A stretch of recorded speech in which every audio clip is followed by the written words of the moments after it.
everybody. This is Nicole. And this is Lenee, and this is live from 1985, the podcast. On today's episode 8 or 9? Episode 9. We're on 9.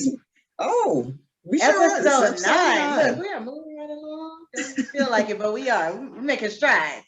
So episode 9, today we're going to be talking about zodiac signs, which is something that's actually very near and dear to our friendship because you're actually the person who introduced me to astrology, and I've loved it ever since.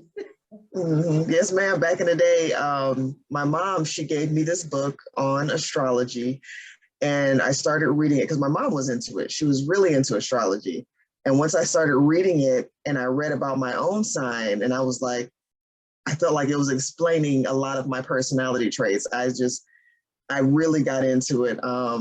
So yeah, that back when I was in like middle school, high school, that's all I would do is like, what's your sign? What's your sign? So, but yeah, I'm glad I introduced you. That is one thing that we really did have in common. We were always talking about signs and, you know, how people were with their personalities and stuff like that. So yeah, that really connected us. You definitely turned me into what's your sign type of girl. Like, I gotta know no matter what. I'll be in a job interview and want to leave and I'll be like, so what's your sign? Like, I just got to know before I leave, just tell me. But, you know, I do really love it. It's something that I've studied over the years that I've got to know more and more about. I've got a little deeper into it probably than most folks because there are more that you can learn about your sign more than just your zodiac sign. You know, you can get deep into it and learn like your sun sign, your moon sign, and then your rising or ascending sign, which will explain even more about you, especially people who are like, I don't think my sign matches me or this and that. And I'm like, well, what are your other two signs? You know, because a lot of that is kind of wrapped up in other parts of your sign, you know, so nothing is one dimensional, and zodiac signs are the same thing, you know. So we're going to get right into that. In our A Million Opinions segment, we're going to play a little game today where we're going to guess some celebrity birthdays and some celebrity signs, and we'll kind of talk about if we feel like that person amplifies that sign or not. And then we'll talk a little bit about Will Smith and Mr. Chris Rock and the slap heard around the world. At this point, nobody not heard of that. So of course we're going to get into some slight conversation about that. So let's get it started. The first thing we're going to do is kind of explain what I was kind of talking about before, which is your sun, moon, and rising sign. So your sun sign is the core of who you are. It's really like your main sense of self, you know. So that sign represents that. Then you have your moon sign, which your moon sign is more your feelings and desires, your emotions, how you deal with emotion, and how you show up to others. It's kind of that is actually your internal side. It's more of how you feel internally about yourself. And then you also have your rising sign, which that is your sign that other people see. That is your outward expression. That's kind of like your first impression, you know, it's going to be this sign. So Nicole, let's break down your sun sign, your moon sign, your rising sign. So my sun sign is Pisces, and Pisces definitely, like you said, it's more of the core of who I am. And some of the traits for Pisces is we're very emotional. We can be very self-critical. We can be kind of isolative. And the biggest one is we're definitely dreamers. We're always like in a dream land type state of mind. You know, we're always thinking of how things can be and how we want things to be. So we're the dreamers and the lovers of the zodiac, the astrology, and that does resonate with me very well because I've spent a majority of my lifetime in my own daydreams, which can be good and bad, but it definitely helps. One thing that I like about Pisces being my sun sign, it definitely helps my artistic side. A lot of times my quote unquote fantasies or my daydreams help bring out parts of me that a lot of people, I may not express verbally, but I can express through my art. So my moon sign is Leo. Now, I didn't find out about my moon and rising until really like a year or two ago. And like you said earlier, when I first found out that there's more to me than just my sun sign, because I would read about my sun sign and I'm like, yeah, that does definitely resonate with me. But there were parts of me, I'm like, that doesn't sound exactly like me. When I found out my moon and rising, I'm like, oh, that's me. So my Leo, my like you said, my Leo or my moon sign is how people view me. You know, your sun is how you view yourself, and your moon is how other people kind of, or like you said, your kind of love language and your emotions and stuff. So with my Leo, they're very, for lack of better phrasing, that they could be attention whores. And that is definitely me. Even though, and kind of Pisces and Leo are, they're not opposites, but the traits kind of clash. So I don't prefer to be in the spotlight, but if I see an opportunity, I'll take it. I noticed that about myself. If I see an opportunity for me to kind of shine or to have attention, I will take that opportunity. So that's my Leo side. I very much, if I see an opportunity to be in the spotlight, I'll take it. I like to be social. I like to talk with people. That's my extroverted part of me. My rising sign is Libra. So I haven't connected that much with my rising sign. I know that's more of how people view me as well. And with that, I've noticed Libras can be a little aloof. And kind of, I don't want to say similar to Pisces with daydreaming, but just kind of airy, you know, in their own world. And that does resonate with me very much. Also, Libras like to splurge. They're horrible with money. And I'm horrible with money, which is crazy because Pisces can be a little bit more like my Pisces side. I'm organized and I'm very conscious of my money. And then there's days where I'm like, look, I can't die with this. I can't take it with me to the next realm. I'm gonna spend it and I'll just splurge. So, but I'm a Pisces, Leo, Libra, and that kind of breaks down who I am. So what about you? So I'm a Cancer, Aquarius.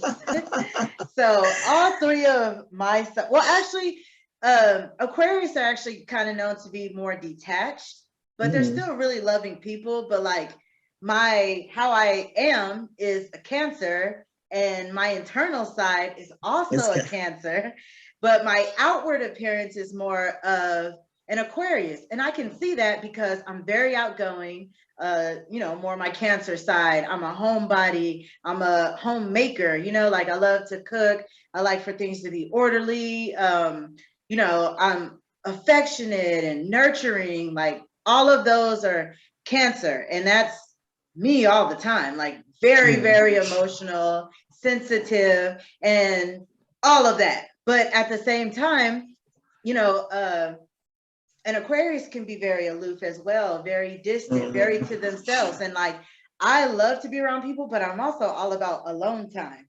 And I'm also very outgoing, but I also can be shy. So it's kind of like, it all depends on my atmosphere. When I'm around people that I'm comfortable around, I'm loud, I'm talkative, I'm bubbly, like life of the party. But if I'm in a group of people that I either just met or are kind of skeptical of, I'm very quiet, very shy, very standoffish, kind of just to myself, because I'm also an observer. And I feel like I got that more from my Aquarius side.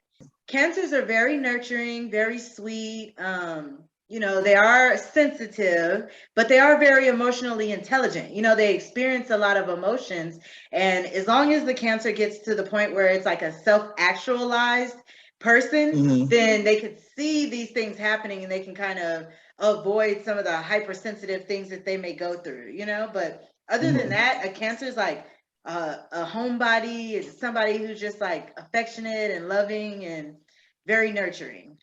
Yes, ma'am. Yes, ma'am. And my mom's a Cancer too. And I remember when I met you, I don't know what her sun, or excuse me, I don't know what her moon and rising signs are, but you reminded me of her with like the caring and nurturing part. You're like, you guys are very, very empathetic. Yeah. You know what I mean? Like anytime I would feel down or like I wouldn't have to say anything to you, right? And my mom too is like, what's going on? Something's up. What's up, Mom? What's wrong? Something's going. So yeah, the nurturing side, and I think that's why well, all water signs really, Pisces, Cancer, and Scorpio. But yeah, I think that's where we matched very well. And it's funny because our sun signs match and our rising signs match. So Libra and Aquarius are sort of a match, and then Cancer and Pisces are a match.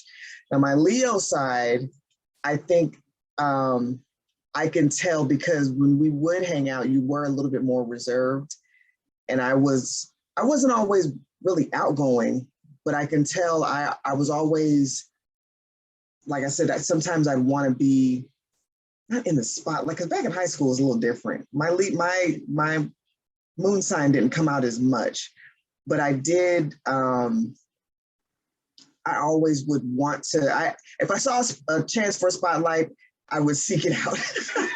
I would seek it out. But that's changed a lot in me. But I'm glad. I feel like when we met, it's just crazy how closely matched we are in our astrology. So. And my mom's a Cancer, and my second mom, which was my older sister, is also a Cancer. So it's just like, and then I have two signs that are Cancer. So I'm just full of emotion, very emotional, emotional as hell, but emotionally intelligent, so yeah, that's not a bad thing. Like some people are like, you're emotional, you're sensitive. When I say sensitive, I mean that I feel things in a way in which other people might not feel. I don't mean that like, you call me a name and my feelings get hurt. I mean, it might, maybe when I was younger, but not at this age. I'd just be like, man, fuck you. You know what I mean? Like I have a mouth now, but at the same time, I am very sensitive, not only myself, but to other people. Like I pick up on feelings quick. I feel things. I'm very intuitive. Like I have a really good judge of character, and I just, I feel things, and I feel like that's not a bad thing. But I think some people put sensitive and emotions, those words, in like a negative category, or automatically think that this person is like, you can't say anything to this person's always gonna be crying, but like that's not the case. Yeah, no, I definitely agree. And I think when we talk about emotions, the fact that you like, especially when I've noticed I've told you stuff, and like you said, emotional intelligence is being in tune with your emotions, but knowing how to have some control over them too. You know what I mean? And I've told you things, and I can tell it resonates with you on a feelings level, but you're also thinking about it critically. You're thinking about it logically too, which to me is a very important factor with emotional intelligence. It's just it's your perception of it on a different wavelength. You're able to bring in that emotional part, which a lot of people they cannot do. And I feel like it's so important. It is. And most people, like you said, they kind of put it into, have negative connotation, but people don't realize that you're one of the few people that if like you said, or like I said, if you see somebody that's going through something, you can pick up on it quicker than somebody else. You know what I mean? And that's empathy. And I that's people use that word so much. I'm an empath. No, you're not. No, you're not, sis. Like, no, you're not. And I get some people, I think people are mixing empath with being sensitive to certain types of energy. So to me, you're the example of an empath, because you can feel how people feel. You literally feel how people feel, and you can pick up on it. You can be nurturing to them, catering to them. Other people can probably feel certain energies coming off of people, but that's not necessarily empathetic. It's more sympathetic. Sympathetic, but also they're picking up they're also picking up a type of energy, like maybe more of their thoughts. Let me say it like that. You're more of the feelings and emotions, where other people are picking up on thoughts, and there are two different types of energies from that. Yeah. So anyway, yeah, I think that's very important, and it's very necessary in life, because if we weren't able to do that, we wouldn't have, I think, a lot of teachers, a lot of the social sciences and stuff like that, psychologists, therapists, they should be empaths. They should be more empathetic than anything. You know what I'm saying? Yeah. Well, that brings me to our elements. So in the zodiac, every sign has an element, and it's kind of paired in threes. So there's air, which is Gemini, Libra, Aquarius. Then there's earth, which is Virgo, Taurus, Capricorn. Then there's fire, which is Leo, Aries, Sagittarius. And then there's water, which is Cancer, Pisces, and Scorpio. And me and you are both water signs. So water signs are basically feelings, emotions. They're very imaginative, sensitive, intuitive, deep, nurturing, reserved, and moody. Those are things that most water signs are, or characteristics. So my fire signs, they're going to be passionate, creative, authoritative, impulsive, temperamental, and straightforward. They're going to be your straight shooters. They're going to tell you how a TI is, and if you don't like it, then oh well, because they're going to let you know anyway. Then we have our earth signs. Those are going to be very grounded, loyal, good at accumulating wealth, very patient, practical, stubborn, and inflexible. Those are going to be my folks who are stuck in their ways. I call these the boring folks. Don't be mad at me, but I think these folks are boring. But anyways, all right, air signs, that's going to be intellectual, fast thinkers, adaptable, flighty, busy mind, overthinking, and good communicators. Those are the talkers. Those are the movers and the shakers, and the people who are going to, be the life of the party type of people. They're going to be like more direct, in your face, but not as straightforward as like a Leo, Aries, and a Sagittarius. The fire signs. Right. Yeah, the fire signs are the real ones that are going to be really in your face. These people are just going to be very good communicators. They're going to want to put stuff on the table and handle things, quickly, promptly, and not let things drag on. Us water signs are going to be holding that shit in. You got to get that out of us. And the air signs are just looking for balance all over the damn place. They're just very kind of carefree people. They just kind of do what they want, go with the flow. You can't really upset an air sign. They're just kind of whatever, Definitely that whatever, yeah.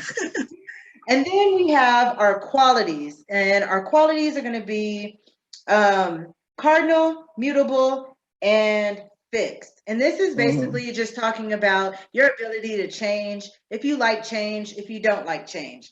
So basically my cardinal signs, that's going to be my Aries, my Cancer, my Libra, and my Capricorn. We can tolerate change. We are all about new beginnings. That's the whole thing, because we start off all of the seasons. So we are all about growth and being new. Then you got your mutable signs. That's going to be your Gemini, your Virgo, your Sagittarius, and your Pisces. These people are the changers of the zodiac. They love change. They flow with change. The only thing about them is that sometimes they can be a little inconsistent, a little indecisive, because they like change so much. They're like, fuck it, let's do it. Let's do it. Let's do it. When sometimes you should probably be like, let me think about this. They're like, no, fuck it, let's do it. Let's do it, yep. Then you got your fixed signs. Once again, my boring folks. You got your Taurus, your Leo, your Scorpio, and your Aquarius. These are going to be creatures of habits. These are going to be people who are very stubborn, want the same shit all the time.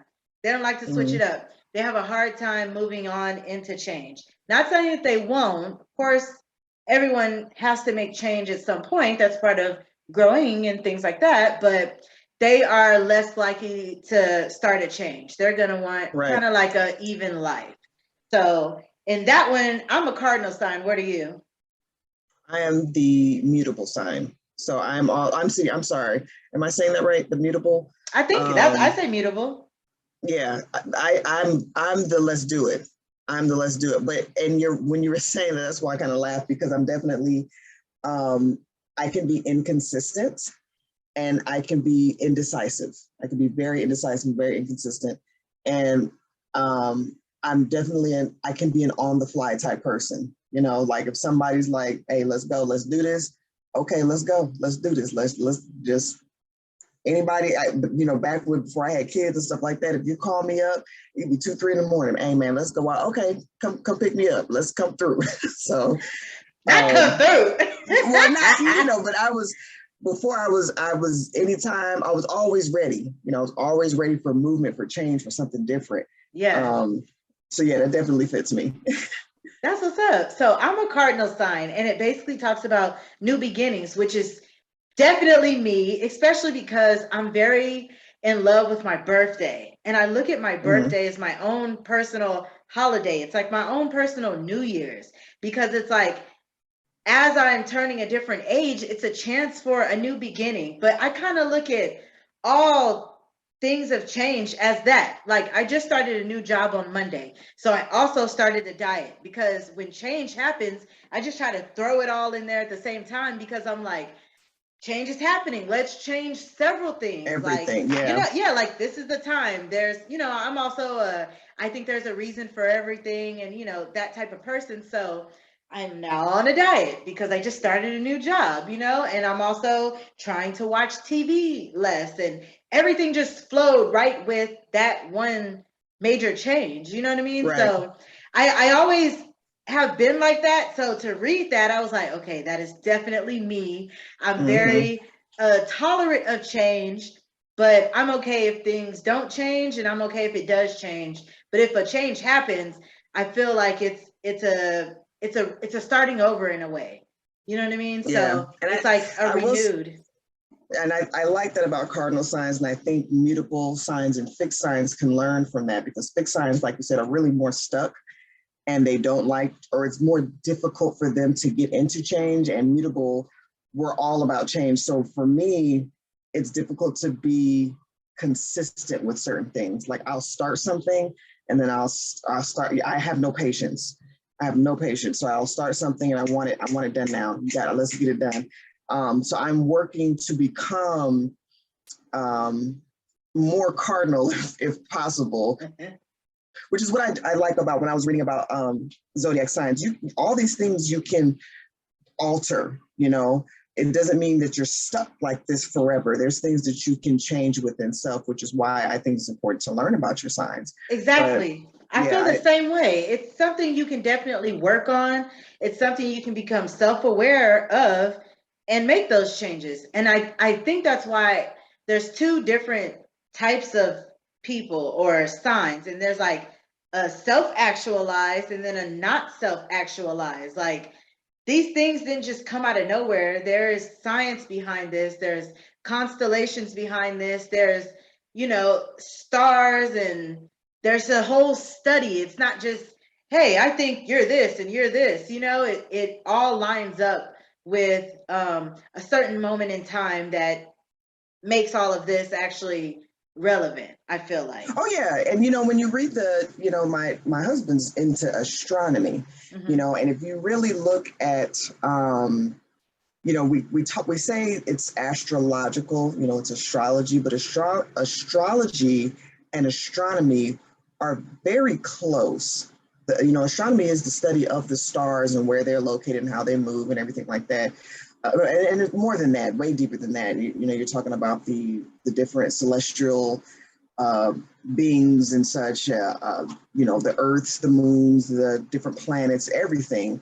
But astrology only takes a piece out of astronomy. So astrology is just looking at the sun and how it goes through each of these specific star systems, but it's still important. I've noticed, like, even when my husband has introduced to me astronomy and learning about these other star systems out there, they have meaning and background to it too. And if you even look at different star systems that are close to yours and the story in the background, it's crazy. It has a lot of meaning to it. And like you said, if there's a specific moment in time that you were born that lines up with where the stars were exactly. And that unless somebody was born exactly where you were at the same exact time, it's almost like a fingerprint. You know, it's really almost like a fingerprint. Of course, there's other people that were born, but it's not rare that you'll find that person that was born at the exact time, the same place,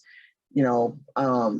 So I think it's very special and it's very unique to know, you know, not just your sun, moon, and rising, but there's a lot of other, you know, what house Pluto was in and all this other stuff. I ain't got that deep, but it goes really deep. It goes really, really deep. So I'm shocked that people kind of separate those two, but they really should be. I try to learn about as much as I can. I try to learn them together, you know, astronomy and astrology, because it gets deep. It gets real deep. Yeah, one makes the other kind of makes sense, right? Right, exactly, exactly.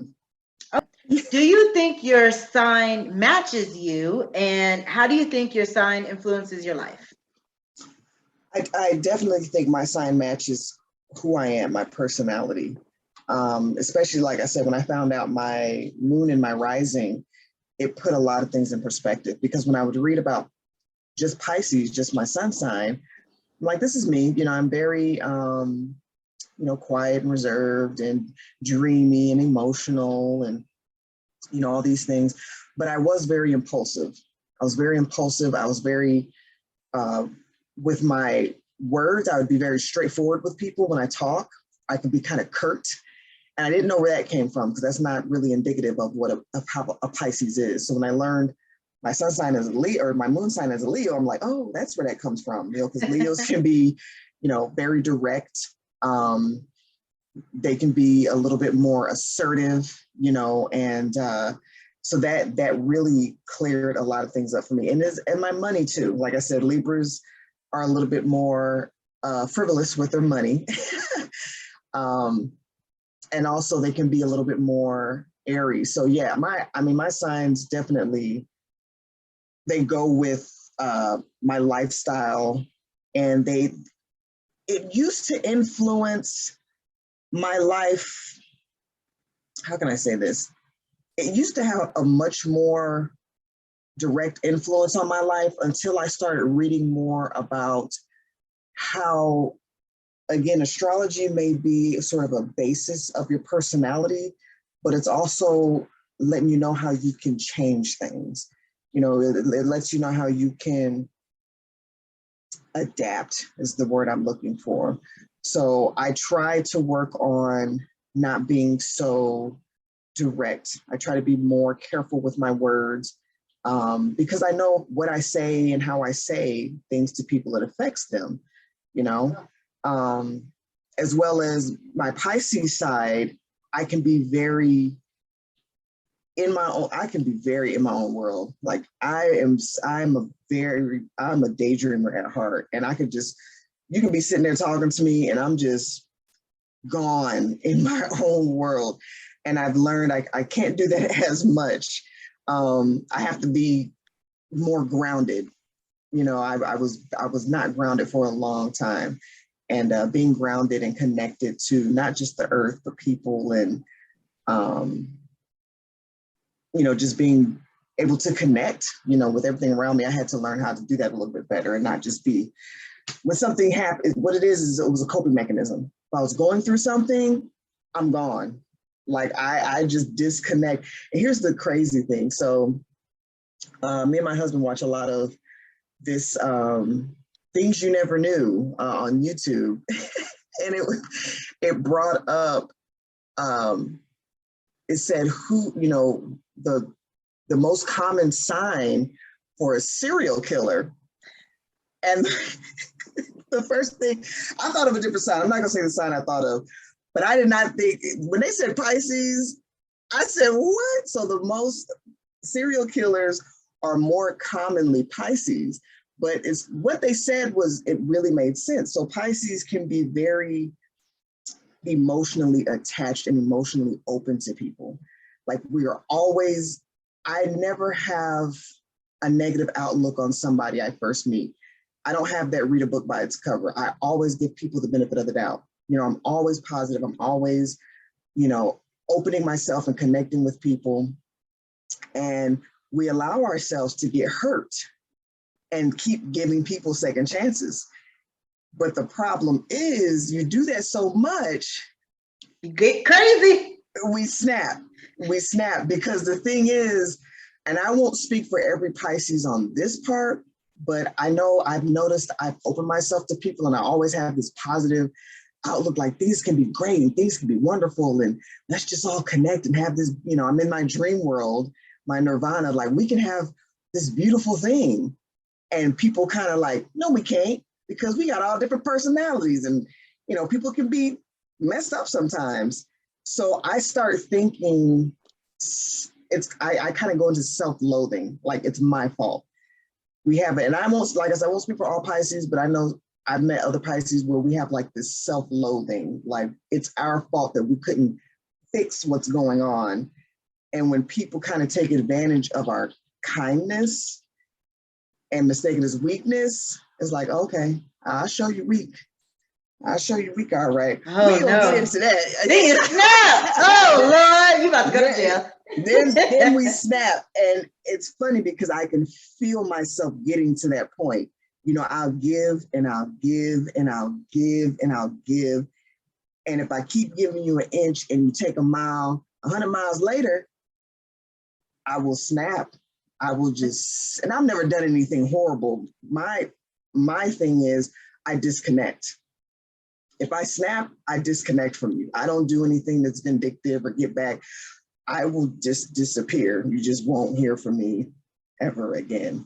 I'm the same way, but I don't give that many chances. You only got one chance with me. And I'm like, okay, those are your true intentions? Gone. And like, I will cut your ass off real quick. I don't, and my worst thing, I'm going to remove myself.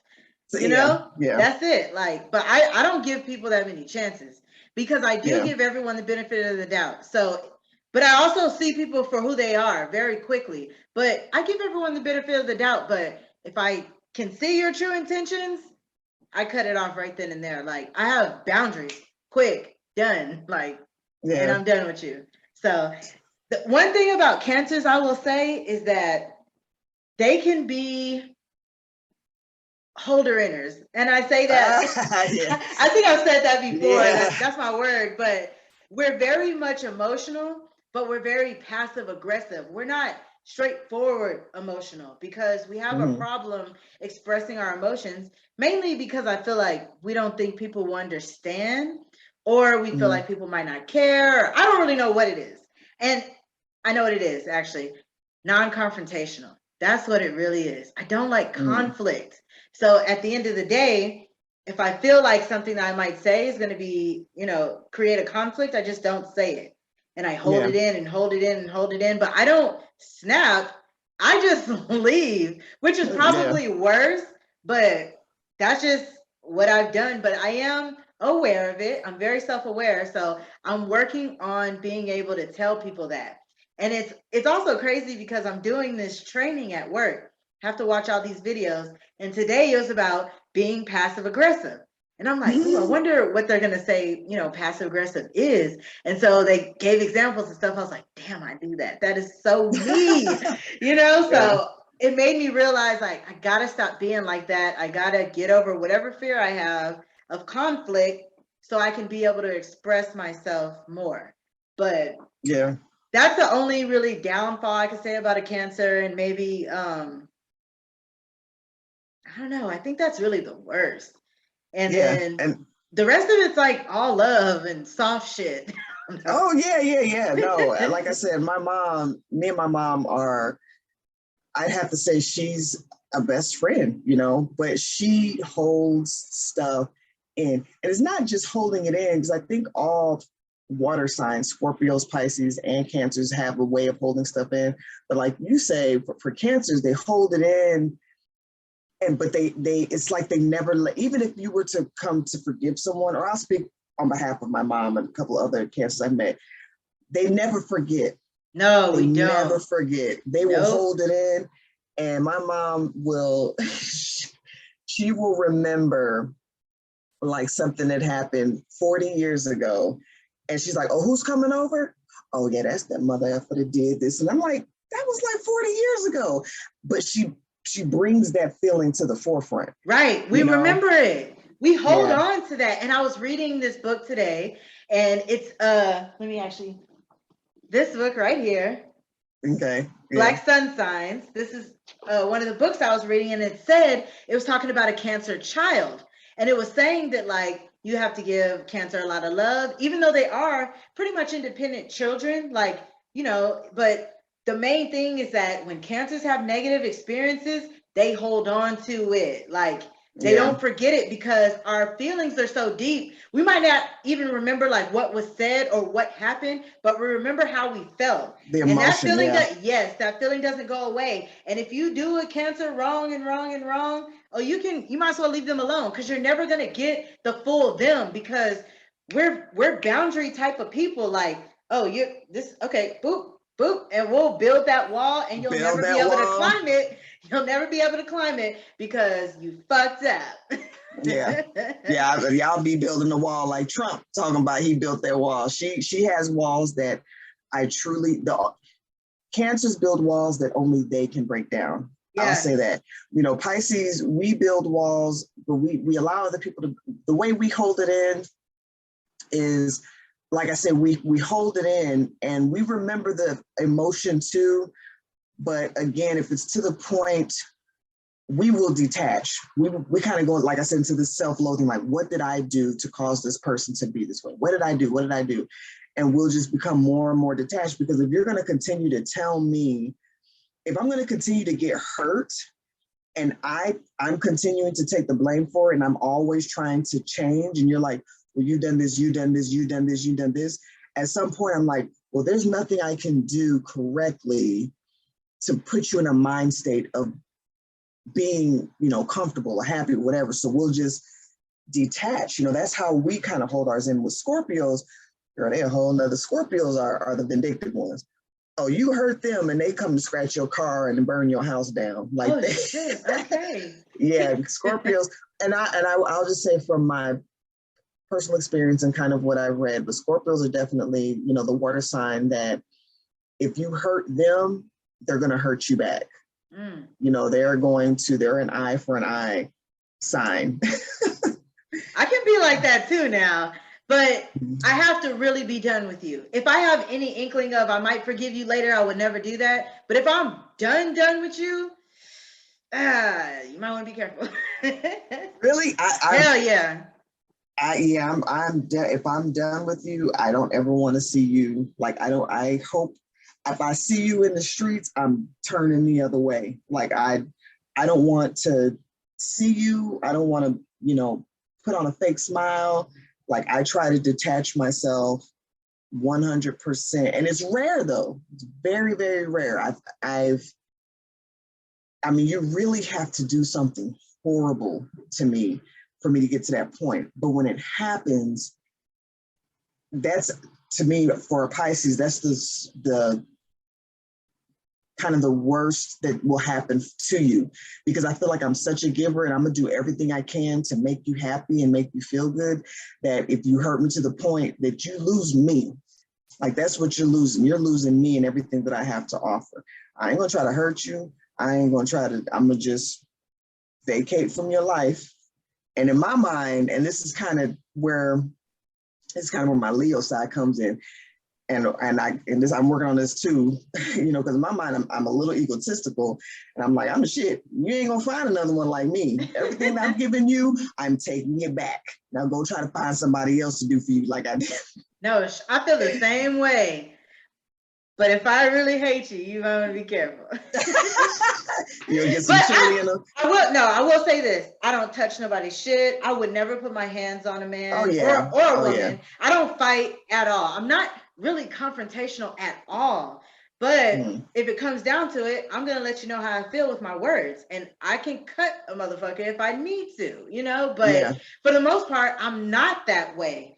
But sometimes I do feel the need to go there, especially if I've been holding it in, and I'm really just done with you. Most people, I'm never really done. You know what I mean? Like, if Cancers are very, I just took you into my family type of person. Like all my friends are an extension of my family to me. So if you've made it there, I would never do that to you. But if we're just like kind of cool and you do me wrong, or, you know, I could tell you're on the way exiting my life on some bullshit, hey, it's up with y'all. You know what I mean? That's different. But for the most part, I don't fight. I'm non-confrontational. I've never been in a fight in my life with anyone. Like, that's just not something I do. I just feel like we could use our words. We can talk about it. We can figure something out. And most things or disagreements happen because of misunderstandings. So if all we have to do is get on the same page and we don't have this issue anymore, let's do that. That's where I'm always at with everything. And I'm very open-minded. I'm not someone who can't take in new information or who can't see a different perspective and say, you know what, hey, I was wrong. I'm quick to apologize. And for the most part, I just want to fix it and move on. And I'm still going to feel the way I feel, though. But I don't need the tension. I want to fix it and I want to move on. So that is where it starts to bottle up, you know, because I'm a fixer, but at the same time, I'm like, and forgot that shit, bitch. And I will come back and get your ass if I get the chance to. But, you know, that's all. Yeah, I like how you said that. You're ready to move on and you want to fix it, but you still feel the way you feel. That's definitely a Cancer, because I'm the type, I want to fix it and I want to move on, but I'll let that feeling go. Like, I remember we talked briefly where I'm like, I really can't remember too many bad things. Like, I have all my memories are good memories. You know, if something bad happens to me, I'm starting to think I purposely or even subconsciously, I try to forget it. I don't try to remember it because I don't like feeling bad. I don't think anybody likes feeling bad, but I don't like dwelling, because anytime you have a negative thought, it's going to react to your body physiologically. Whatever thought that you have, your body's going to react. So if you have negative memory, your body is going to follow like you're actually there. You know, so I'm always trying to think of these positive, you know, memories. But I do, you know, I wanted to mention one other thing. I try not to be confrontational. I thought I wasn't confrontational, but I have found out that I can be confrontational. And that's my Leo side, though. That's one thing I'm working on. I'm trying, and I don't mean confrontational like fighting, but I don't like being wrong, which I didn't think that about myself. I learned through, like I said, if I can be self-aware, and if I have enough people tell me, I'm like, okay, this obviously, if there's more than one person telling me this, I must be doing this. But I don't like being wrong. So I have to work on that, to step back and say, okay, if somebody tells me something and I'm trying to defend myself or argue a point, I should take a step back first and look at their point of view. You know what I'm saying? Before I just start spouting off whatever I want to say. Yeah, I think that, and I don't even feel, I would say, confident in a conversation if I'm not 100% on what I'm talking about. If I'm kind of over here and over there with it, then I don't even want to get into a back and forth. You know, you got it, because I'm not 100%. But when I am 100%, let me go get to Googling some shit and know that I do know what I'm talking about. You're right. I'm on your ass.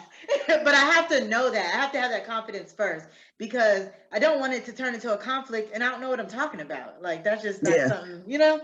So what do you think is the most annoying sign, or a sign that you feel like is hard to get along with?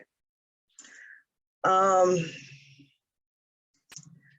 think the most difficult sign that I have time getting along with, I'd have to say, is probably, it's a toss-up between Gemini and it's a toss-up between Gemini. I'm sorry, I'm trying to go through all the signs in my head. It had to be Gemini. And the funny thing is, my father's a Gemini.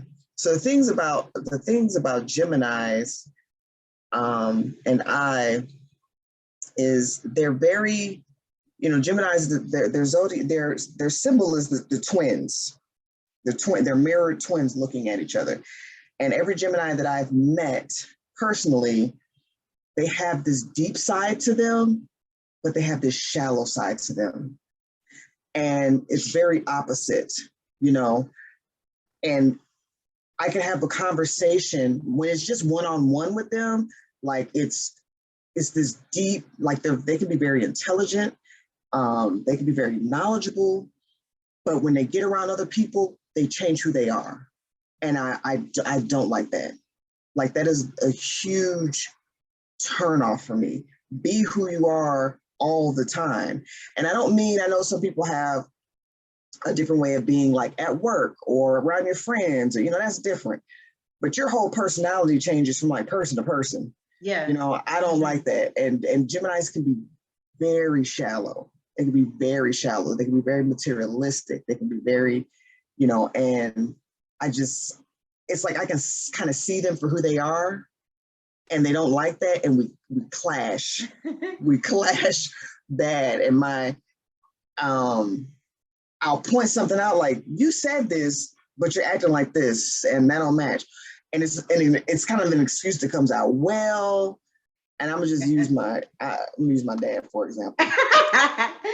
So he's big on you know, church, going to church. He's very into his religion, but at the same time, at the church, he's doing things that are not Christian-like. So when I call him on it, you know, he's like, God know my heart. No, that's not how that works. You can't say one thing and then act another way. That's not how that works. So we kind of, you know, get into it a lot because he has the thought process of, you know, how things should be, but he's not acting like that. And I'm like, why say these things if you're, and I don't know why, but it just burns me up. I don't know why, but it annoys me to no end. And a lot of the other Geminis that I've met, they're the same way. Like I had one female friend, she was really big into hair care. You know, we both went natural kind of around the same time. And, you know, she was just all about the natural thing. You know, and then a couple of years later, she came, I saw her, she had a relaxer in her head. And I'm like, I know you're going to be mad. And I'm like, it's not the fact that you got a relaxer. It's the fact that you pushed, you know, being natural and how important it was and all this stuff. And then you go get a relaxed, like it just, like, be real. Just be honest with yourself and me, you know, I be like, I'm on the fence. Like maybe I'm thinking about it or I want to get a relax, but don't come to me, you know, like, because I feel like it's deception. You know, I feel like it's very deceptive, but I'm learning that's just their personality. That's their base personality, that they're kind of indecisive. And 1 minute, they're not on the fence. They're really on the other side of the fence, but then they just like, oh, it looks greener over there. I'm gonna just jump back over and, you know. And definitely Gemini. Okay, so it's like two hard, different personalities, very opposite. Right. No, I can agree with you on the Gemini thing. I have some Geminis in my life, and I see those things come out of them. But they're also the people I go to get the honest fucking truth, because they gonna tell it. They gonna tell it. And even if I don't want to hear it, they still gonna tell it. I agree with that. But and I do feel like they are good communicators, and I do like that about them too. So the signs that I think are annoying, or I have, when I meet one, I'm like, I know you're this because the way you're acting. It's a Leo woman. Leo women, me and Leo women have a love-hate relationship because they are so like, I see right through them. You know, Leos like to put on this outward appearance that they're all of this, but I'm like, I know the truth. What the hell are you talking about? You know? Right. And I've met several different Leo women, and I have this opinion about all of them. Like, I feel like a ungenuine quality about them. I don't know why. It's just like, and I'm not saying every single one, I'm just saying the ones that I've come in contact with. I'm not, you know, going in on Leo women. I love everybody. But if I'm around a Leo woman, I can tell. Or if I feel a little what do you call it? Tense Tension. moment or tension, a little Yeah. tension, and it don't even be nothing, but I can feel it. You know, I'm a Cancer, so I can feel it. Yeah. And I'll just be like, "Are you a Leo?" Yes. Do it. I felt it. You know what I mean? Yeah. The other thing I would say is a Capricorn male. Capricorn men, oh my God. And they're my opposite. I'm a Cancer. The opposite of me is a Capricorn. But for some reason, and the thing with Capricorn men, it's accountability. It's like they cannot take accountability for things that they do. And it's just like, they just don't care enough to even think about it even. And it's just like, you just offended all these people and you just don't care. It's like, they are very selfish. They care about themselves. And I know several Capricorn men that I've seen these features from, and I just have such a hard time getting on board with these Capricorn men. I just want to take you aside and be like, are you self-aware? Can you see how you're portraying yourself? You know, like, because it don't look good. Yeah. So in my experience, those are the two signs where I can tell you're that automatically, and I know we're going to clash. But I don't feel that way about Capricorn women. I've been able to get along with Capricorn women. I would say that me and Capricorn women have the best conversations that I have with, you know, anyone that I've really met. Like, I can meet one and we instantly are just like enthralled, and it's because we're opposite, so we feel something from each other. And Leo men, I can say I get along with very good. I like their confidence. They're almost like borderline arrogance. Like, I can feel it. I like it. But it's just those Leo women. It's just something about Capricorn them. Yes, it's just like, But the other thing I would say, and not too much, but Libra men. Libra men, I feel, are very manipulative. And I feel like they're not like, they're codependent. But like, not in a husband-wife type of way, in like a, I need something from you type of way. Right. Libra men, I felt that way, and I don't like it. But they're really nice, loving people. So it's like, they put this, I need something from you, under all this love that they're going to give you. So it's like a manipulative, you can't really see that I'm trying to use you, but I'm trying to use you, you know? Yeah. And I've seen that from a couple of different Libra men, and I'm just like, I don't like that. Yeah, I don't know too many Libra men or women, but the few that I've met, and that's why I was going to mention them, but I haven't had that much experience with them. But they're very they need to be told certain things. You know, I think their self-esteem, they struggle with their self-esteem out of all the signs. You know, they need that public image. They need for people to tell them that they look pretty, that they look, you know, they need that. And I've noticed that a lot of Libras dress really nice. Their outward appearance is the best. You know, but inside they're like a whole nother beast. Yeah, they're very. I think they struggle with their self-awareness and self-acceptance and self-esteem. And I agree with Capricorn. I haven't had much. So my little brother's a Capricorn. Does he take accountability for shit he do? So here's the thing with Capricorns that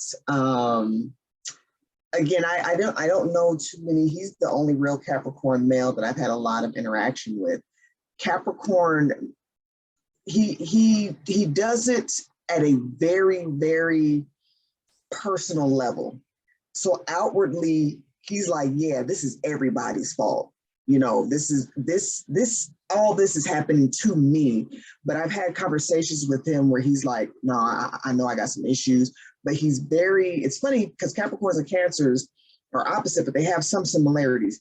He's very, very private, you know, and he doesn't, that accountability comes at a very base level. He usually takes his accountability up with himself.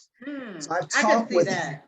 Yeah, I've talked on an outward appearance, you know, from the outward, if you're not really super close to him, then yeah, it's your fault.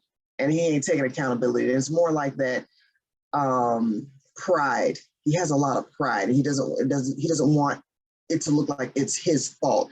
But if you really, really get to know a Capricorn, they do take accountability. They just don't do it in your face. They got to do it with themselves.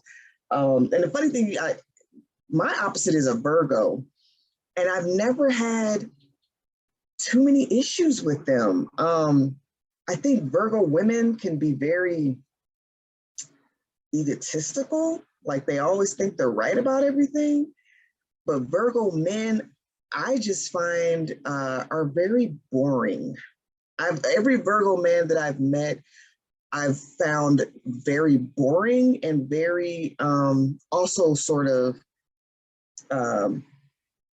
egotistical, you know, but I've never had like, because my brother's a Virgo, my older brother's a Virgo.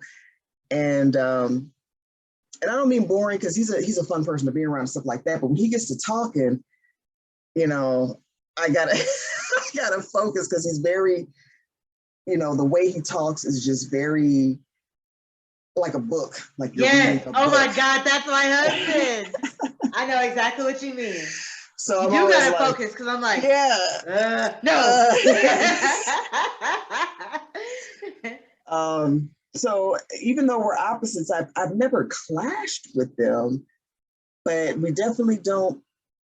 We don't not get along, but we don't get along either. It's just kind of neutral with me and my opposite. You know, I've just kind of, I'm sorry. You know what sign that I can't stand? I can't stand my own sign. Pisces. Yes, I've almost felt that when I meet other Pisces, they are annoying as hell. And I always think to myself, am I this annoying? Like, I forgot to mention that when I meet, especially Pisces women, when I meet other Pisces women, I'm like, oh my gosh, you're so annoying. Like they're whiny and they think they're right about everything. And I'm like, is this me? Is this how I Pisces men, they're not as annoying. But they can be a little they can be clingy as hell. Yeah, they're clingy and they self-pity and they're kind of, you know, whiny. And again, I think, oh my gosh, is this my sign? Is this me? You know, and I think Pisces, we have a problem with seeing ourselves from the outside in too. So when I meet other Pisces, that's when I get into that self-pity. I'm like, oh my gosh, is this how I am? When I meet other Cancers, we click right away.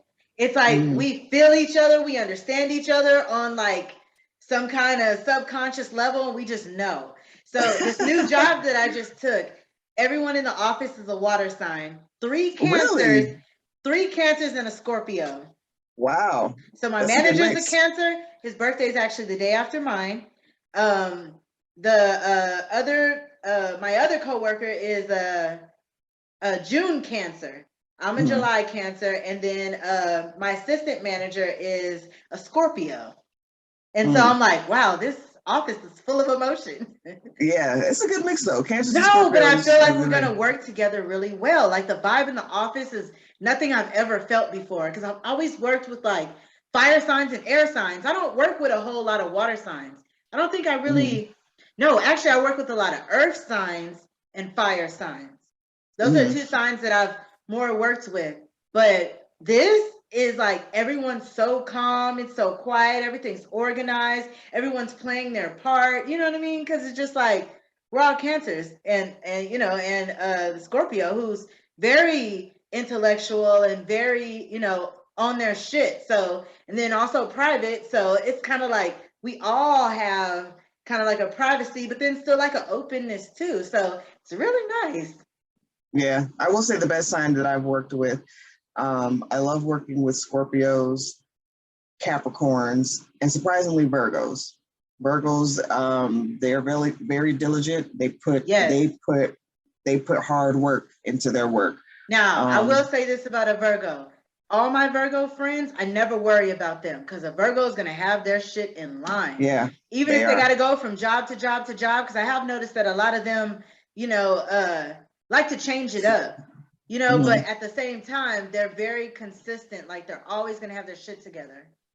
Yeah, I did. Yeah, they've been some of the best people I've worked with. Virgos, Scorpios, Capricorns. They're all very diligent, hardworking signs. Ugh, Capricorns. Take accountability. I think the way you feel about Leos is the way I feel about Geminis. I can always spot a Gemini. Oh, I can always spot. And the way you feel about Capricorns is kind of how I feel about Pisces. Oh my goodness. So what sign do you get along with really well and really like? So the sign that I've noticed I get along with the best is Cancer. I get along with Cancers the best. It's just, but it's almost too good, It's almost like I will never get any, like my mom, I could be like, Mom, I'm getting ready to go cut this motherfucker. I'm gonna go get my knife. I'm gonna chop them up in little pieces. She'd be like, where we gonna hide the pieces at then, baby? She just ride or die.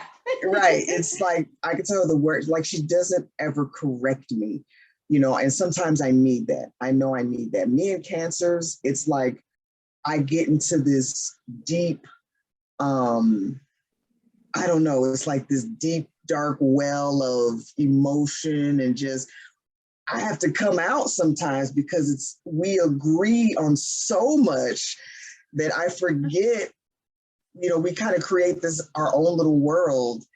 And I noticed it can kind of be detrimental, because the codependency becomes deep. And if I see something out of my love and affection, I don't want to correct them. And I think it's the same for them because of the love and affection and the way we get along. They don't want to correct me. Ain't nobody correcting nobody. We just kind of in this cove. I go into the shell with them. Yeah. Like, come in. So, yeah. So I've definitely, with Cancers, there's a bond that I don't know how to explain it. It's a very deep, deep bond, but I've learned it can be not so well too, because like with my mom, she's having a couple of health problems right now, and I've never spoke up to her about it. I should have been more. I didn't want to hurt her feelings. Kind of how Cancers are, I didn't want to hurt her feelings, and I should have been giving her tough love, because her health is more important than me making her feel good. And Cancers and Pisces are we're all about making each other feel good. So once we get into that, once I go into their shell with them, because Cancers stay in their shell, it's like, oh man, I gotta get out, because I will just continue to feed the beast and just, it's all right, go ahead, do what you do. It's okay. Go ahead, eat that piece of cake, girl. It don't matter. And I gotta pull myself out of that. So, and then the other sign, I would have to say Taurus. But Taurus is the same way. Taurus, I'll meet a Taurus, and I don't meet too many Tauruses, but when I do meet them and we click, it's almost the exact way as it is with a Cancer. The only difference is they're not as moody, and they're a little bit more stubborn. They're very stubborn and stuck in their ways, but it's very much a codependent like relationship. So I've actually learned, like my husband's a Sagittarius, and even though we're very much, I wouldn't say opposite, but we kind of almost complement each other. We're both mutable signs, so we like change. We like change all the time. But we're always pushing. We're always pushing. We're always trying to work.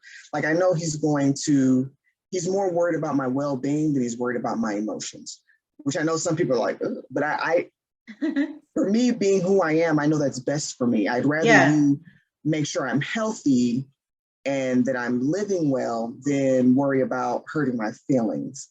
So I want that push, because I feel like if I was with a Cancer, I'd just be this fat. It's bliss. It's ignorant bliss. It really is.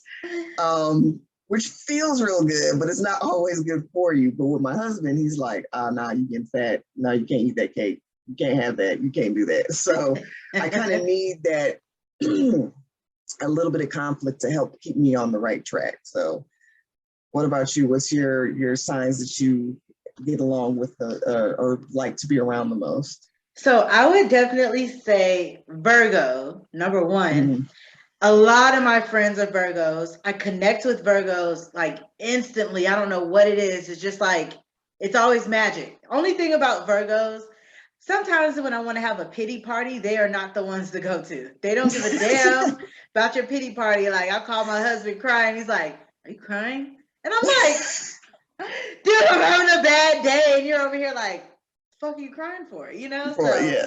that's the only thing about Virgos. But whatever, I don't know why, but we connect instantly. I have a lot of Virgos in my life that I'm really, really close to, that I would call my best friends. My husband's a Virgo.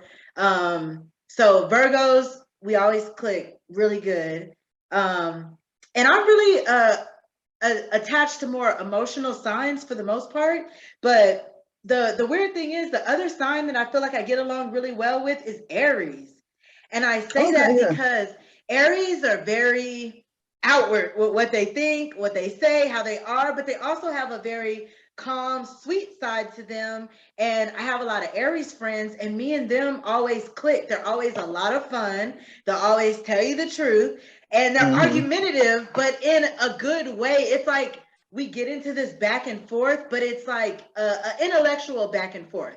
So it's always good to be like, having those type of conversations, every once in a while. Because like you said, with a Pisces or with, I don't know about Scorpios, so I honestly don't know a whole lot of Scorpios, but definitely with a Pisces, it is very, we'll let you talk. We'll let you talk. Let me and the Aries get in the room. We're going to be screaming at the top of our lungs, but it's all love. You know what I mean? It's just very like, I love that energy that Aries have. I have three Aries actually that are very, very close to me that I love, male and female. So Aries, I feel like, is a sign that I get along with really well. My sister's an Aries too. So, and me and her on the same page. She's very much someone that I could go to and be like, "Let me tell you this," and she'll give me like very good advice. And also, I know when I tell an Aries something, it stays in the vault for the most part. You know what I mean? Yeah, I feel like they're very, they will keep your secret. You know what I mean? If you have something, if you they're go very to them, loyal. They're very loyal. They're very loyal. So I have a lot of Aries friends. We get along really, really well. And I like what you said about Aries. I have a friend, she's an Aries. The only thing about Aries, like you said, we debate. I will say the best conversations I have are with Aries and Aquariuses, because Aquariuses are very intelligent. But with that Aries, we cutting each other off, but they're very logical. They're very logical thinkers. They're very respectful debaters. Even though we're getting into it, at the end of the day, it's still respect. It's still very much, and like you said, I can tell this person anything and I know it's not going to get out. And I knew she was the first Aries that I met that I remember we went to play bingo, and I gave her, I bought some little cards or something while we were playing, and she won $400. And off the top, I'm like, wow, cool, good for you. And it's a card I bought her. Off the top, she started counting out the money. I'm like, what are you doing? She's like, half of this is yours. I'm like, no, it's not. I gave you the card. She's like, no, I'm giving half of this to you. And I was like, she's the one. Yeah, seriously. I love Aries. Fair. Yeah, they're fair, they're loyal. But again, we clash a lot. Like, we are off and on all the time. 1 minute, and we tell each other this. Like, I remember when we first started hanging out, we were like, oh, we're best friends. We better not ever. And then the next minute, she's like, don't talk to me. And I'm like, don't talk to me. And we didn't talk. Then we'll talk. Then we don't talk. Then we'll talk, and it's always this kind of. But what starts the don't talk? So her being such a logical and critical thinker and very detached from her emotions, that I think that's important. I think you can use your feelings and quote unquote emotions in a positive way. You can use them in a critical way. And she can be very emotionless in certain circumstances. And plus, I'm a very much a positive person. Like, everything's going to be okay. She didn't like when I said that. She's like, I forgot the word she uses. I'm like, I'm an optimist. She's like, no, that's not being you're not being, she says she's a realist. I'm an optimist. She's like, you're beyond an optimist. Everything's always, it's going to be okay. It's going to be all right. And I'm like, it is. Like, after time passes, it will be okay. Yeah, it has to be, unless you're going to die. Right. She's like, but realistically speaking, and I'm like, okay, I get that. But so it was always, and then it was also a sort of, how do I explain this? I would definitely I can be a person that tries to change a person's way of thinking. And I had to work on that myself. She would have a certain way of thinking. And this is where my Leo, I don't like being wrong, would come in. So she would tell me that you don't want to be wrong. You want me to change my way of thinking because it's your way of thinking.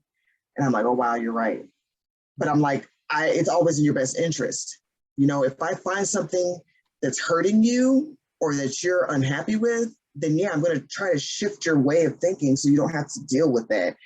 And she's like, well, I have to do it when I'm ready. And I'm like, okay, I get that, but let me help guide you. Yeah. She's like, I don't need you help guiding me. I will do this on my own. That would infuriate me, but I had to respect that. Right. I had to respect that she wanted to change when she wanted to change, and I can't force you. When you force somebody to change, it comes with resentment.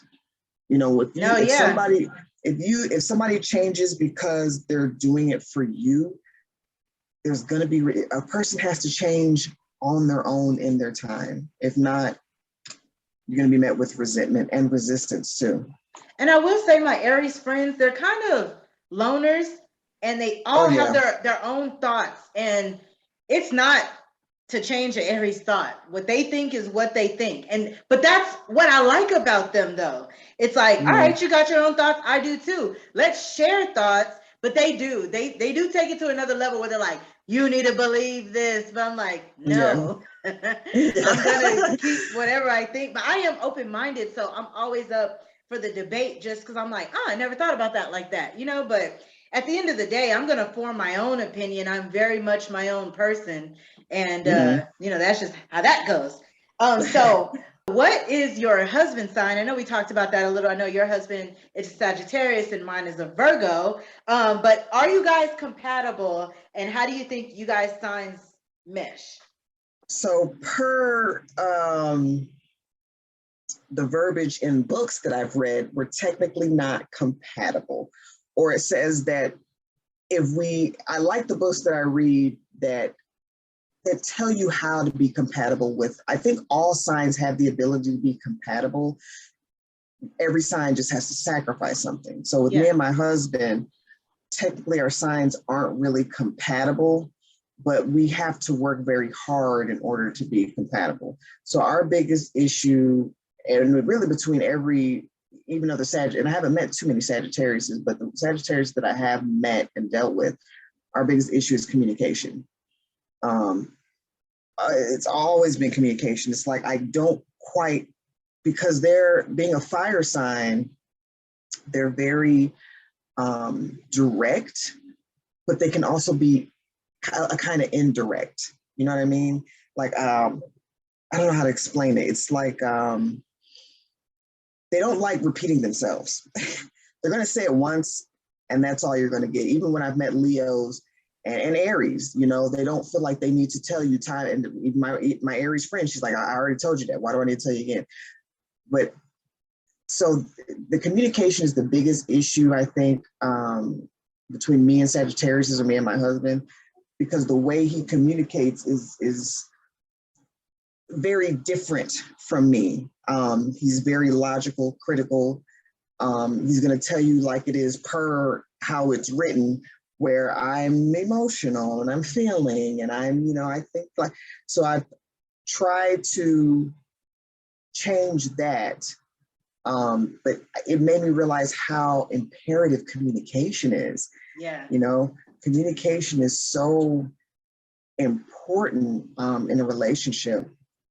Aside from that, we really don't have, and this is a part of communication too. So the way he likes to be shown comprehension is through action. You know, he doesn't really care what you say, it's what you do. If you do this, then I know this. If you don't do this, then I know this. You know, it's what you do. How you act and react is his way of knowing how you feel. Where for me, it's different. I want words. I want you to tell me, even if you have to tell me over and over and over and over and over again. I want to hear it, because I know sometimes our actions don't always go with our words. And I know some people will say something and they have the intent to do it, but they may act in a different way, in the moment. So that's another thing that I'm working on. And I think for my sign, I'm a little bit more, I don't know if he's fixed or I don't think he's Sagittarius fixed. is mutable. Okay, so, but I still think I'm a little more mutable. Yeah. So I try to, just because I'm a water sign, I'm more flowing, and him being fire, fire is much more, I always like to say he's, as I'm trying to put him out, he's steaming me up, so I do try to be a little bit more, I would say, flexible and change to fit his style. And that kind of goes into the male-female thing too. I think females are more mutable, men are more fixed in their ways. So we are compatible with our, the mutable, and when we want change, he's like, let's go do this. Okay. Like, but we're also very kind of indecisive too. So he's like, what do you want to eat? And I'm like, I don't know. What do you want to eat? Like, I don't know. What do you want to eat? And I'm like, I don't know. What do you want? So that's like an everyday thing. Like, you know what you want to eat? No, I thought you were going to pick something to eat. So we can both be kind of indecisive with things, but we make it work. We really make it work. And I think the fact that we're not so perfect in our personalities is what makes it work even longer, because we're always working on something. Like I said, when I've been in relationships with my compatible signs, it's not that it gets boring, but it's almost like it's that ignorance. We never move forward or push forward because we stay in the stagnation of just being the same person, because neither one of us are pushing each other. You know what I mean? Yeah. So what about you and your husband? So I'm a Cancer. He's a Virgo, which I'm very much emotional. He's very non-emotional, very logical, very analytical, very observant.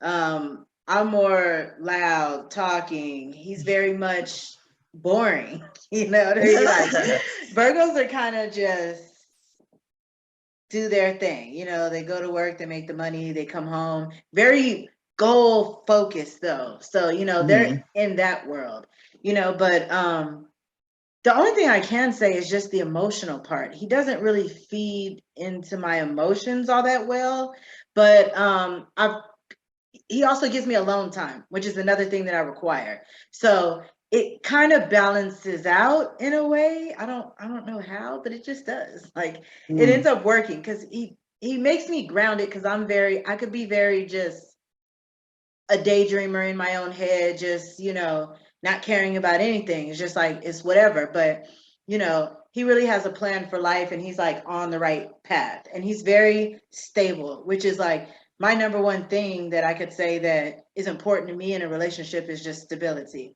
And he does, provide that. And that's what I would say. He doesn't like astrology though. So when I talk about it, he doesn't get into it. He's never read my sign. And I feel like if he would know so much more about me, and maybe even how to respond to me in certain ways, but he doesn't. So it's like that little bit of knowledge where he could have kind of like the edge up, he doesn't choose to, take it. So it's kind of like he doesn't understand me in that way. He's very I don't know what to say, but he just like, he's in his own world. He's very detached from a lot of the things of the world. Like he's not on social media. He can care less about that. He doesn't keep up with really stuff that's going on unless it comes on talk radio. He's very just like, I don't even know what to call it, but he's that, So it's very opposite of me. So I guess, I don't know. He is a compatible sign for me though. And it says that it works. And I do have a lot of Virgos that I'm really, really close to, but he just doesn't really have an emotional side. I'll say that. It sounds like a Virgo. Yeah. He very much is a Virgo.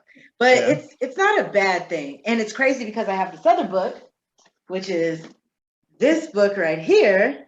And this book actually breaks down like his birthday and my birthday. Actually, this book breaks you down into like kind of breaks your sign down even more. So it'll have like, let's say you're a Pisces, it'll have Pisces cusp, Pisces 1, Pisces 2, Pisces 3, and then like Pisces cusp again, or I think at that time it'll be like Aquarius cusp or whatever. Right. But this book breaks it down.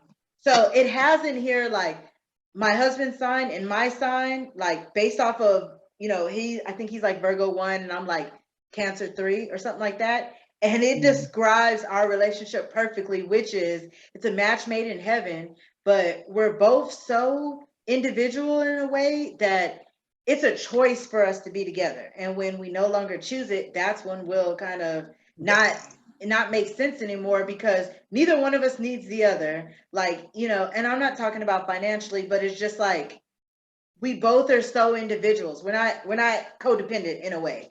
And so it's kind of like it's a choice for us to be together. You know what I mean? Right. Does that make sense? So that's what the book says. And I was like, oh my God, that makes so much sense. And then I have this book. This book breaks it down to your actual birthday. So you look for your birthday in this book and it tells you like who you are based off your exact birthday. And then I have this one, and this one is about love signs and just like how does this one break it down? This one breaks it down by the year. So this one, you'll look up your sign based off the year. So they all tell you a little bit something different. And then of course I have my black sun signs because I gotta know what they say about the black folks. So yeah, and there's a difference. Yeah. It is a slight difference. And I like in this book, she uses words like brother and sister, you know, like, the Virgo brother, you know. So I was like, oh, that's tight. So I've been studying for a long time because of you, but it's been a great journey. I love everything Zodiacs. I'm definitely a can I know your sign type of person. And it's only to me enhanced my life. It hasn't taken anything from me. It's not a Bible to me. I won't outcast anyone because of a sign. And I hate that stigma that people are like so scared to get into signs because they feel like it's some type of I've heard it be called witchcraft or voodoo, or like if you're religious, then you can't be into this. And, you know, people are like against it or whatever. But I mean, at the end of the day, it's backed up by stars. And if it makes sense, it makes sense. You know, some people believe in the Big Bang Theory. Yeah. And you don't believe in astrology? Like, it's just like the shit people believe in. But, you know, for me, it is something that I've always liked and I will continue to study because it interests me. So at this point, it's the perfect time to slide on into our A Million Opinions game. This is our first A Million Opinions game. And basically what we're going to do is we're going to name a celebrity and the other person is going to guess what sign this celebrity is. And let's start it off. Okay. You want me to start it off? Yeah, let's you start it off. Okay. So this person, or I guess I should just say the name, Dwayne "The Rock" Johnson. Ooh. The Rock. Okay, he's very confident, very loud. I definitely smell what he's cooking. I would say he's a Aries. He is a Taurus. Damn, I almost said Taurus, but okay, I can see Taurus. Yeah, when I look these names up, I tried to. I thought he was a Leo. I thought he was a fire sign too, because of his confidence and his outwardly, you know, he's borderline arrogant. So I thought he was a Leo. So but yeah, he's actually a Taurus. Okay. All right. So, this person is a guest. A host on The View. Whoopi Goldberg. Oh, Whoopi. She's very intelligent. She's very independent, opinionated. I would have to guess either, is she an Aquarius? No, actually, she is a Scorpio. Oh, I got Aquarius on my shit. I should have guessed Scorpio. Okay. She is a Scorpio, which makes sense because she's very private. I don't know a whole lot about Whoopi Goldberg when I really think about it, like her private life. And she is really intelligent and, has a lot going. And I can see the emotional side to her too, because, she's a water sign. So I can see her being a Scorpio. Yeah, I can too. So let's see. This person is a talk show host as well. I don't know if she still has a show. I'm not very much up on what's going on out in the world, but Oprah Winfrey. Oprah Winfrey. Is she a Gemini? No, she is an air sign, so she is an Aquarius. She is an Aquarius, yeah. Aquarius. Which again, she does have what I said about Whoopi Goldberg. I was like, I don't know why I didn't guess Scorpio, because both Scorpios and Aquarius can be very opinionated. She's very opinionated. She's very independent. Oprah can be a little private too. But I think with Oprah, the biggest sign or the characteristic that she has is just her views on things. And she's always been open-minded to me. Yes. She's able to, she may have an opinion on something, but on her talk shows, I've noticed she will listen to someone and she may not change her mind in that moment, but she'll allow that person to talk and think about what they're saying before she just, no, this is, the way it is. I have noticed that. She's kind of, and when I was reading up on Aquarius, because my rising sign is Aquarius, so I'm like, I need to know everything about Aquariuses. It said that they're pretty much kind of like Cancers, but they're a little bit more emotionally detached. So it makes for like kind of a more analytical, intellectual type of Cancer. Meaning in which the way they handle other people, you know what I mean? Yeah. They have that kind of similarity. Okay, so what about our first Black president, Barack Obama? So I have to say I know what he is, only because when I was a little bit more in the political scene, I'm all about signs, so I know he's a Leo. Yes, he is a Leo, which makes sense for him because he's very outward. He got caught saying a couple things that he just felt like saying, and he's very confident. Yeah, Leos and a leader. Very Clearly he was the president, but those are all traits of a Leo, so makes sense. So since you said that, I'll go ahead and move on to his wife, Michelle Obama. So I don't know her sign, but I'm gonna guess that she's kind of quiet. A Capricorn? Wow, yes. She's a Capricorn. She is a Capricorn. Yeah. And I can see how that works. A Capricorn and Leos, I don't know too much. I know they are not considered compatible, but I think they are considered a sign that will help push each other. You know what I mean? Because both Capricorn and Leos are very A-type personalities. They're very much go-getters. They're very smart. They're very confident, and they're going to go out and get there. So, I mean, definitely a power couple. Leo and Capricorn, I would say, is a power couple sign. I would think so. And Capricorns are really good with money. And, Leos like to run the show. So I could see them like really making some shit happen in business and balancing each other well. Okay, so my next one is the greatest damn R&B singer in the world, Miss Beyonce. Beyonce. She is. She's kind of private. We already said Scorpio.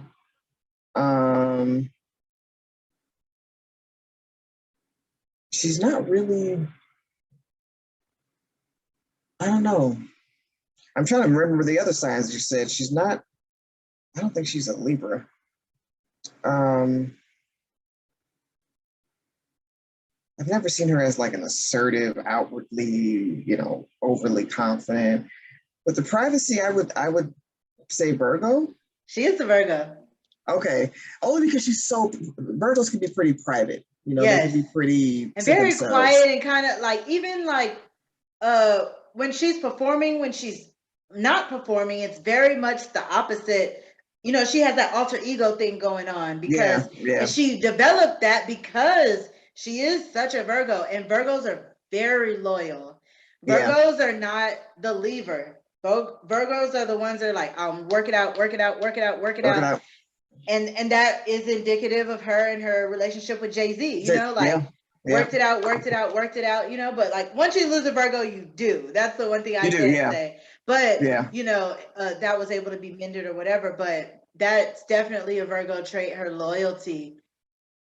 Yeah, I can. And her attention to her passion, you know what I mean? Like, you don't rise to be a queen of your industry just overnight, She had a lot of discipline went into that, and that's definitely a Virgo trait.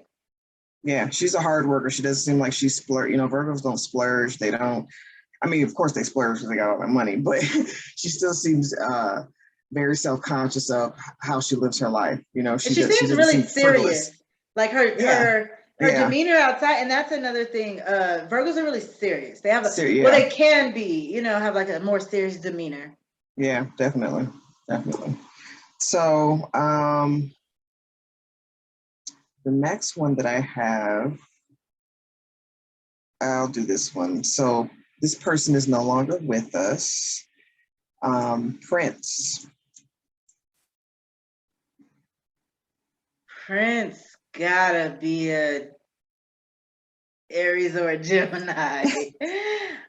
He is a Gemini. Okay, I was gonna say Aries. I was about to say Aries, but Gemini, I can see two different sides of him because I know he has that very, very deep side, and then I see how he dressed and how and that shallow side, like you said. So I could see Prince doing both, but I know also he's a good communicator. You knew how Prince felt. You know what I mean? Yeah, he was. He had that outward, I'm gonna tell you how I feel, very much outgoing personality.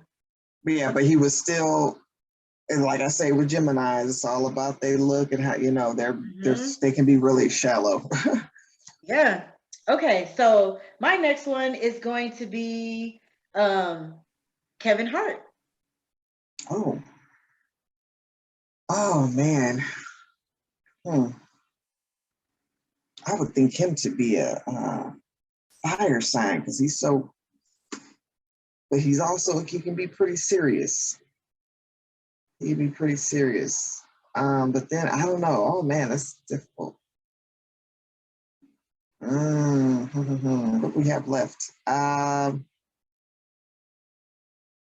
don't know. He just got too much fire in him. Sagittarius? No, he's a Cancer. Really? Yeah. Okay.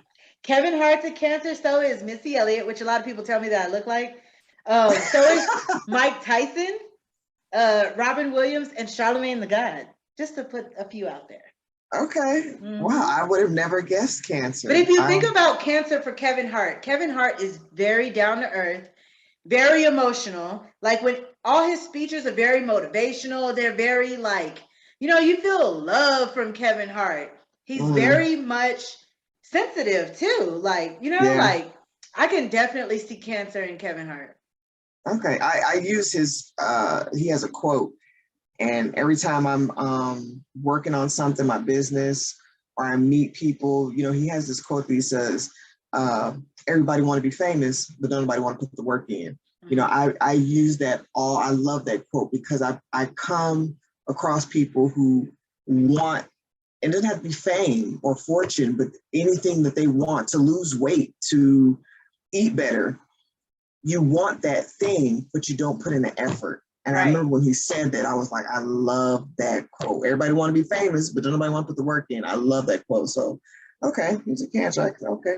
Yeah. So Eddie Murphy. He got to be the Aries. Yeah. I could see him being an Aries boy. Now, yeah, I could definitely see that because he's very much tell it like it is. I could see him being argumentative. Yep. I could see him just everything about an Aries. I could just see in him. Yeah.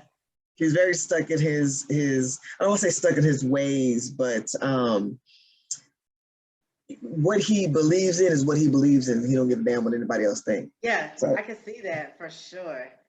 Okay, so this beautiful woman always wears black and white and is very much a natural woman, Miss Janelle Monae.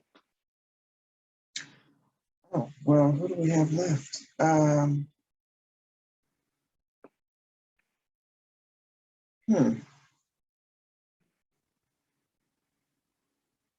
I would say, and I love her. She's so natural, and she's always about her looks. She be coming on point with them looks. she seems like she a Libra? No, actually she's a Sagittarius. Wow. I should have went with my first mind. I'm like, she has so much fire in her. I should have said Sagittarius. Yeah. Okay, yeah, I can see that. She's Sagittarius. You can see her telling it like it is, living in her own skin, not giving a damn about what nobody say. Sagittarius. And Sagittarius are very social. They have really bubbly personalities. They do. What threw me off is most Sagittarius that I meet aren't as, she's always looking really nice. Not saying Sagittarius don't know how to, Libras or Sagittarius don't know how to look nice, but I find more Libras are more, worried about their outward appearance. Yeah. She's always looking like together. So, but no, I can see her being a Sagittarius. Okay. Yeah, I think that's definitely the fame. So last but not least, you probably can guess at this point, Queen Latifah. Aries? No, Pisces. Yeah. Pisces. So that's my sign. Queen Latifah is a Pisces. And when I first, Pisces can be, they can be somewhat private, but she's always had this, like you said, kind of down to earth. Like her talk show. That's what I'm thinking about. I'm like, I can see that. Yeah, she has the introverted, but also the extroverted ways. The dreamer, I can see the Pisces in her. Now, she's the first, I've never met her personally, obviously. When I do see Pisces right off the bat, I do have like this, I'm drawn to them. But once I get to know them, I'm like, you're Pisces. And you're getting on my nerves. Oh my goodness. Okay, so my last one is going to be Will Smith. Only one sign left, and that's a Libra. Yes, Will Smith is a Libra. And, Libras are known to be very sweet people, but they can be kind of manipulative, and they kind of, I see Libras as people who want their cake and eat it too. You know what I mean? Mm-hmm. And judging kind of by what they've kind of exposed about their relationship, it kind of seems like he's that kind of person, Mm-hmm. And so recently he's also been in the news for what happened at the Oscars this year on Sunday. The Oscars smacking the shit out of Chris Rock. Chris Rock made a joke about his wife, Jada Pinkett Smith, which he was basically commenting on her hair. He made a G.I. Jane joke saying that, something about let us know when it's G.I. Jane 2 or you should be in it or something like that. And Will actually was laughing at it at first, but you could see Jada's face and she wasn't happy about it. You seen her roll her eyes and you seen her feel, some type of way about the joke. Then you just see Will walk right up the stage, right in the middle of the presentation, and slap Chris Rock right across the face. Then he proceeded to turn around, walk back to his seat, and let Chris Rock know from the audience to keep his wife's name out his motherfucking mouth. So, what do you think about all of this?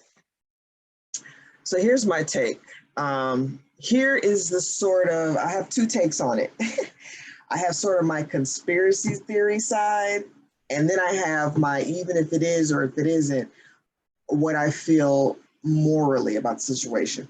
So the Oscars have been doing pretty bad over the past couple of years. And there was a video that I watched where it said that last year was their lowest rated season, I think, or lowest rated year, where they had like only 10 million viewers. And this year wasn't much better, where it was 15 million. And I don't know what their average, but I'm pretty sure, you know, you're talking about a worldwide show, the most prevalent show there is, or, you know, award show. Yeah.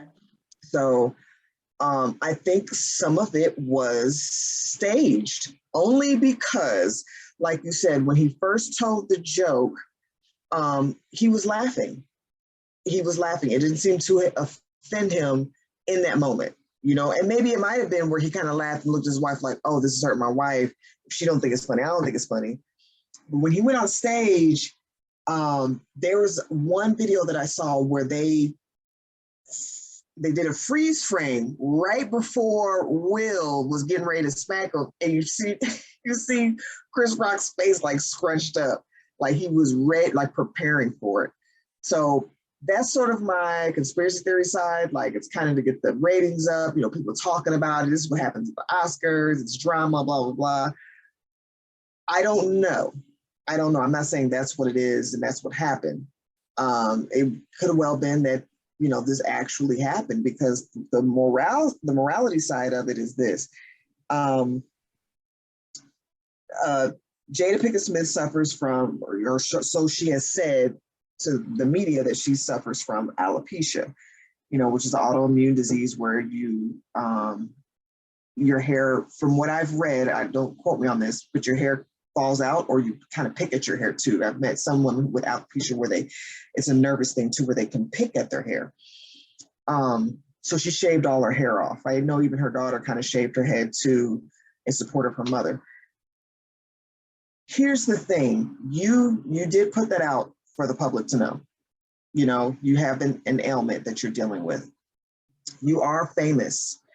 So your personal business kind of becomes public business, with what you put out there. Even if you don't, some people will find out, you know, through who you're around. You are at a show. You are in front of a comedian. This comedian was, that's what comedians do. They make fun of things. The key word meaning they make fun of, they make it fun. And I think his intention, although maybe it didn't come out right, was to make a joke, because he started off with, hey, Jada, I love you. You know, like he's saying it with, I'm not trying to be mean, I'm just saying this as a joke, blah, blah, blah. And if, you know, if it was what it was and she was upset with that and Will wanted to defend her honor, I don't think it should have been done with a physical altercation. You could have easily, first of all, after the show, you know, said something, but for real, for me, first of all, not laughed. But even if in the moment he kind of laughed and looked at his wife like, oh, she didn't like this, put your face together like, okay, this isn't funny. I'll talk to you, you know, but I'll talk to you about this after the show. Because doing that on live TV in front of millions of people, as an actor, as somebody, as a public figure, you know you're always in the spotlight. So you're always consciously aware that people are watching. So you were that man, you know, this man didn't say something, oh, Jada, you're ugly. You know, he wasn't vindictive, or he wasn't mean, or he wasn't purposely trying to antagonize or nothing like that. He said a joke. And for you to take it to a level 1 to a level 10 just like that and go physically hit this man, I personally think it was uncalled for. I really do. I think if you had some words for him, or even if you wanted to be physical with him, you could have did it afterwards. You could have did. I think that's really the only time words should warrant a physical altercation if it was intended to hurt someone, you know, and even then it's a thin line, because he wasn't intending on hurting her feelings or anything like that. And if her feelings were hurt again, then yeah, he could have said something to him, but going up there and slapping the shit out of him. And even Chris Rock at that point, again, if it wasn't staged, even at that point, he didn't try to hit back. He didn't try, man, he was like, oh, first he was stunned and he was like, hey, dude. And he said, keep your name, keep my wife's name. He's like, okay, I will. Yeah. Like, you tripping. So I don't know. I think that was really, but it's pushing this narrative. It's pushing this narrative. Like, you see a lot of comedians like, I got to be careful what I say. I got to be careful what I say. If you don't want to hear what the comedian is going to say, don't listen. Don't get on with a comedian. A comedian, just because you don't agree with that comedian doesn't mean you have, it's free speech. That's true. It's free speech. He has the right, if he's not directly, and again, he was directly talking to her, but it wasn't intentionally to hurt her. It was to make a joke, you know, and if we can't take these jokes for what they are, then, and my thing is, don't listen. You're a star and you know this person is going to make fun of the crowd. You should have sat all the way in the front because you know they're going to pick on people. But anyway, that's my take on it. What about you? So I have my conspiracy theory side too, and then I have my morality side. But I feel a bunch of different ways over here. But my conspiracy theory side is like, so many people are talking about this in the middle of so much going on. Like, are we still in a pandemic? Are we at war with Russia? Like, where are we at? And we're talking about a slap on TV. What are y'all hiding from us? What's really going on? What are you distracting us from? Because this is all everyone can talk about. What the fuck's really going on? So that's my conspiracy theory side. Like, there's too much. In the middle of a show, you have this man who, one, like you said, was laughing at first. Two, won an Oscar that night. And three, he's Will fucking Smith. And he gets up and he slaps Chris Rock on stage. What are y'all hiding from us? Why are we talking about this? What is going on? That's my conspiracy theory side. My other side, now I didn't watch a bunch of clips. I didn't watch it a bunch of different times, this slap. And then I started to hear more of the backstory because my thing is always like, I want to know where both their minds were at. I want to know where Jada's mind was at. I want to know where Will's mind was at. And I want to know where Chris Rock's mind is at. I don't want to even put out a judgment until I hear from all three of them. Because I know there's a backstory. There's always, three sides to the story and the truth. So I want to hear that. The first thing I can say, I did see clips where Chris Rock was going in on Jada in like 2016 or some other year at an Oscar award show when I saw that too. Had a movement where she was trying to tell people Oscars don't have Black people. We're not winning awards. We're not doing nothing with it. We shouldn't be coming to this. You know what I mean? That was number one. So that lets me know, okay, a buildup. I'm the type of person that holds stuff in, and then sometimes when you get the opportunity and it's right there in front of you, it's time for you to go at it. They've been very heavy in the media. A lot of people have a lot of bad opinions about them, and some people can take it, but everyone has a breaking point. So I didn't know if that was a break. I didn't know if he was still in character. I didn't know if he was defending his wife. A lot of people are talking about this book that he wrote, and that he said in the book that his mom was being abused by his dad, and that he always felt like a coward because he never tried to stop him. He just witnessed this abuse for all these years. So was it that moment? I don't know. I need to know the why in order for me to come up with a conclusion, because I don't understand why he did that. I do feel like that's a very severe thing to do for that reason. He didn't grab her ass. He didn't fuck her. He told a joke. Told a joke about her. Now, I do understand that it could be piled on from other jokes. I don't know what Will and Chris's relationships are. You know, do they have beef outside? I don't know. It's so much that I don't know, and I don't understand why that would happen on live television on this night at this place because of that. I just don't get it. So it's hard for me to really come up with like, I feel like this, because some people are like, protect Black women, he should have did this. And some people are like, he's dead wrong. And some people are like, comedians should be able to say whatever they want. I don't know where anybody is emotionally. You know, I'm always emotions first. I got to know where their mind are. So I would love to hear from Will. I would love to hear from Chris Rock. I would love to hear from Jada. I want to know what is all going through their mind, why this happened. And I also want to know what the fuck going on in the background for us to be talking about this. 4 days. This happened on Sunday. All media news outlets are still talking about it now. People are coming out saying that they're traumatized by it, that all this shit. Girl. Why? That traumatized you? Do you see the rest of the shit that's going on in the world? I just feel like people are out of their fucking mind right now, worried about this. To me, it wasn't a big deal. I just couldn't believe he did it. And I was just like, wow, I didn't feel like that warranted that.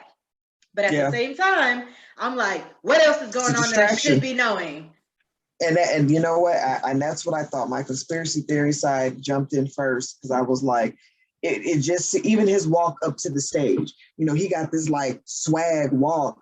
And, you know, when I was talking with my parents about this, I was like, no man, even though a man can be pushed, that's just not indicative of a man to do that out of nowhere. And a man does.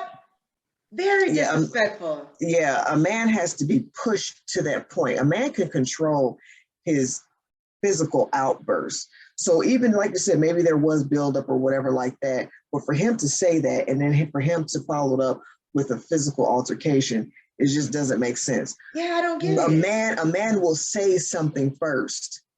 Hey, what you talking about? Or what's that supposed to mean? You know, something is just not common for this man who has had no history of physical outbursts, no history of aggressive outbursts, no history, you know, all of a sudden, you know, and like you said, maybe because what's going on between them or whatever, but like you said, to me, it's a big distraction because gas prices are still rising through the goddamn roof and, you know, all this other stuff that's going on. And it really does bother me too, that people are getting emotionally, it's causing an emotional uproar when, like you said, there's so much other stuff going. I mean, there's people getting lynched still and killed and murdered, and y'all tripping about this slap. You know, it's the same thing when I remember when I was working at Department of Human Services and Prince passed away. And this girl was like, she was so distraught. She had to call off for the rest of the day. I said, because Prince died? Are you kidding me? You know, you did not, this man, if you would have died, he'd have been like, who? Who the fuck is that? Like, I just don't get people's emotional attachments to these stars. Right, like they're regular people. You know that, right? Like they came here the same way we did. Right, but not only that is you're giving them so much of your energy. That's not good. You know, that like for you to be attached to someone who doesn't know you, for you to have that type of emotional attachment, they are there for entertainment purposes only. You do not know this person behind closed doors. You only know what they show you and what other people tell them about you, but you do not know this person personally. So for someone to get emotionally attached to someone that they don't know, and for even some, oh no, I know Prince, I know he wouldn't. No, you don't. You've never met this person. You've never met Will Smith. You've never met any of these people. And for you to get an emotional attachment to someone based off their shows or what people talk about in the news is really scary. It's really, really scary. Like you said, it's a distraction because people get, and to me, it started off with stories. You know, your grandparents used to watch them stories and stuff, and they would like get attached to these people like they were real people. Like, you know, they're acting, right? Like, that's not who they are. You know, I remember my grandmother, oh no, such and such, he cheating on her. And if I was in, I'm like, and it's cool to kind of talk about it in a way that's entertaining. Yeah. But my grandmother would get into it, like she would get mad. Like, I know he cheating on her. Oh, and I'm like, you know, this is entertainment, right? But I think they play on that. I think the media or, you know, yeah, for whoever, sure. yeah, they like, okay, we can pull these people's emotional strings because they're attached to these entertainers like in a really unnatural and weird way. And I'm like, but like you said, there's something going on in the background where after a week or two passing this died down, you know, Russia done been invaded Ukraine and blew them up, and NATO and the United States gonna be over there, and they're gonna be like, when this happened? When Will smacked the shit out of Chris, that's when all this shit happened. There you go. You missed it, because I just don't get it, especially in this time. And I don't understand why it happens. And that's what makes me go into my conspiracy theory bag. Like, one, it's staged, and two, what's really going on? Because there's What's always, really going on, yeah. you know, something behind this whole public thing that you want us to see. And I feel like if I really want to get into my conspiracy theory bag, that they've been using Will Smith for a long time for this. Because I remember him kissing his son in the mouth on, I don't know if it was TRL or something, but you could see the discomfort in his son when he was doing this. And I was like, why is he doing that? It was weird. Lenee. And it showed me like several different times where he did this. So the fact that it was Will Smith that did this, and some people were like, maybe he's still in character. I'm like, no, absolutely not. Why did you do that? I got to know why. I got to know why. It doesn't make any sense to me. Let me tell you something. There was a YouTube video. They had like 300 something views. And they show this exact thing happening before. It was a comedian playing Chris Rock. Doing Sean his voice. Wayans. Yes. Sean Wayans. And somebody went up there and smacked. I said, this is all staged. It's all staged. It's not real. It's anything. Let me tell you something. Anything that they put in front of that TV is a publication. It's for entertainment purposes only. My husband tells me all the time, anything that they allow on that TV, you can't 100% trust it. You can't. And that's including the news. Do you know who owns the news? Yep. It's not like the federal government and they're putting it. No, it's rich 1%ers who tell them this is what you're going to talk about. Yeah. You know, the news is not. And put the story in whichever way they want to put it. Right. The news is not this critical information that you're getting facts about. No, it's biased information. That's why you have people who like, oh, I don't watch Fox or I don't watch CNN, because they're giving two different stories. If they're not giving the same story, then it's biased information. Absolutely. You know? So the news, TVs, commercials, all of it is to have you thinking a certain way.